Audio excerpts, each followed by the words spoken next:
Bienvenue dans cette nouvelle vidéo de formation sur les logiciels Sage 100. Aujourd'hui, nous allons parler de comment réaliser les sauvegardes avec vos logiciels Sage 100. Nous avons l'habitude de dire nous ne nous lançons pas dans une opération d'installation de logiciels sans mettre en place un dispositif de sauvegarde, parce que c'est un élément de sécurité, un élément de sécurité qui va prévenir les risques de perte de données et aussi des risques d'erreur après des opérations de critiques dans le logiciel. Donc, voyons comment ça se passe et on se retrouve juste après. Il est très important au quotidien de réaliser une sauvegarde de sa base de données pour s'assurer d'avoir des copies des éléments qu'on a saisis. Car personne, en fait, ne souhaite devoir ressaisir sa comptabilité ou sa gestion commerciale.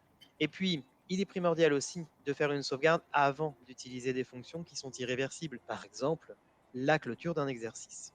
Dans cette leçon, on propose de réaliser les sauvegardes directement depuis vos applications. Je vais vous montrer comment il est facile de faire une sauvegarde fiscale depuis votre application. Vous allez dans le menu Fichier, Outils, et vous choisissez Sauvegarder ma société.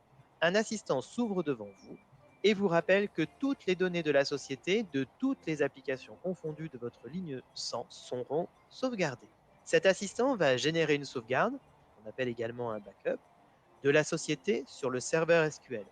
Il est important de noter que d'autres fichiers, comme le param.bcr, le transfert.lia ou les modèles de mise en page, ne sont pas sauvegardés par cette manipulation. Seule la base de données l'est. Après le traitement, il sera important de copier les fichiers sauvegardés sur un support externe, physique, pour en assurer la pérennité. On fait suivant. Ici, on indique quel est le serveur, le nom de la base de données et le nom que le fichier va porter. Il est également précisé le répertoire où sera enregistrée la sauvegarde, qui est le répertoire enregistré dans l'application Microsoft SQL Server. Un rappel sur la copie des fichiers de sauvegarde sur un support physique externe. On répond oui au message qui confirme le traitement et on clique sur le bouton Fin. La sauvegarde est lancée, elle est déjà terminée. On répond OK et la sauvegarde de notre base de données SQL est maintenant terminée. Il est important de noter que pour réaliser cette sauvegarde, il faut être connecté à son application métier avec un utilisateur administrateur. Donc, voilà comment réaliser de façon simple vos sauvegardes.